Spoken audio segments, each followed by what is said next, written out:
Tala ganap ng konektado sa serbisyong pantubig ng Bayambang Water Districts or BayWAD ang lahat ng 77 barangay ng bayan matapos ang formal na pagbubukas at pagpapasinaya ng Pantol Water Pumping Station noong December 19, 2025.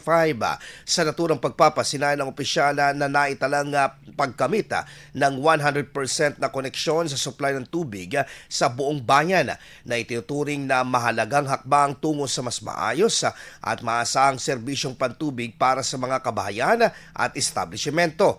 Naging posible ang ganap na koneksyon na pamamagitan ng patuloy na pagpapatupad ng mga programa ng BayWAD at kabilang ang pagpapatayo at paglalagay ng bagong water pumping station sa Barangay Pantol. Layunin ng proyekto na mailapit ang ligtas at legalidad na supply ng tubig sa lahat ng mga mamamayan, lalo na sa mga lugar na mga dati ay limitado lamang ang access sa serbisyong pantubig.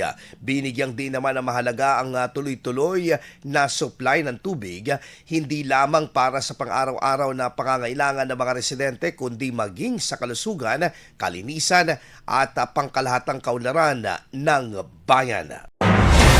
IFM News. IFM News. IFM News.